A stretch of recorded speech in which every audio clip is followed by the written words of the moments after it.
তত্ত্বাবধায়ক সরকার বাতিল করে আপিল বিভাগের যে রায় ছিল এটি রিভিউ আবেদন এবং আপিল আজকে অ্যালাউ করা হলো।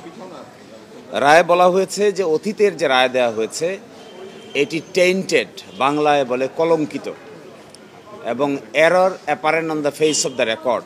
দেখা মাত্রই মনে হয় অতীতের রায়টা ছিল টেইন্টেড, এবং সেই জন্য বলেছেন তত্ত্বাবধায়ক সরকার ব্যবস্থা বাতিল করে 13 অ্যামেন্ডমেন্টকে যে আনকনস্টিটিউশনাল ডিক্লেয়ার করা হয়েছিল সেই রায়কে পরিপূর্ণভাবে বাতিল করা হলো ইন ইটস এন্টায়ারিটি। 4 জন ছিলেন এক পক্ষে, 3 জন ছিলেন আরেক পক্ষে। কোনো রায়ই আর থাকলো না, 4 জনেরটাও বাতিল হলো, 3 জনেরটাকেও বাতিল করা হলো।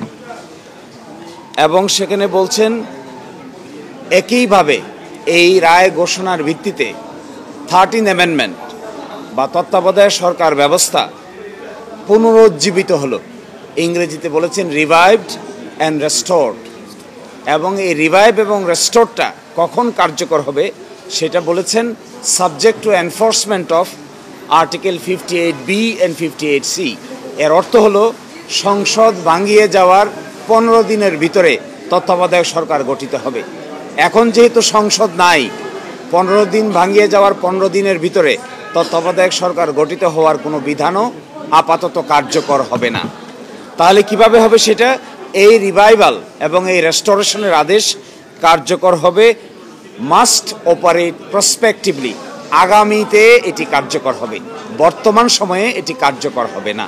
অর্থাৎ ত্রয়োদশ জাতীয় নির্বাচন অনুষ্ঠান করার ক্ষেত্রে এই যে তত্ত্বাবধায়ক সরকার রিভাইভ হলো তার কার্যকারিতা থাকবে না, তার কার্যকারিতা থাকবে প্রসপেক্টিভলি, অর্থাৎ চতুর্দশ সংসদ নির্বাচন হবে সেই সময় থেকে। আর এই সরকার সিস্টেমটাকে বাতিল করে যে রায় দিয়েছিলেন তা রিভিউ করে বাতিল করা হলো। এর মানে কি? তত্ত্বাবধায়ক সরকার ব্যবস্থাটা বহাল করা হলো। কিন্তু পঞ্চদশ সংশোধনীর মামলায় তত্ত্বাবধায়কই একমাত্র ইস্যু নয়, তত্ত্বাবধায়কের বাইরেও প্রায় 29টা ইস্যু 15th অ্যামেন্ডমেন্টে রেজ করা হয়েছিল, যার 4টির ব্যাপারে সিদ্ধান্ত দিয়েছিল হাইকোর্ট ডিভিশন, বাকিগুলোর ব্যাপারে হাইকোর্ট ডিভিশন বলেছিলেন পার্লামেন্টের উপর ছেড়ে দিয়েছেন। এর বিরুদ্ধে আমরাও আপিল করেছি, জনাব বদিউল আলম মজুমদারও আপিল করেছেন, আরও ক্রস আপিল হয়েছে। সবগুলো বিবেচনা হবে, শুধু তত্ত্বাবধায়কের ব্যাপারে নয়, 29টা ব্যাপারেই বাকি সিদ্ধান্ত হবে ওই মামলায়। তত্ত্বাবধায়ক এখন যে তত্ত্বাবধায়ক সরকারের যে ফরমেশন এখন আছে সেখানে লাস্ট রিটায়ার্ড চিফ জাস্টিসই হবেন তত্ত্বাবধায়ক সরকারের প্রধান। কিন্তু না, এটাই বলে দিয়েছেন আমাদের আপিল বিভাগ, রিভাইভড রেস্টোরড বাট নট কার্যকর, revived restored but not enforceable. কার্যকর না, কার্যকর হবে প্রসপেক্টিভলি।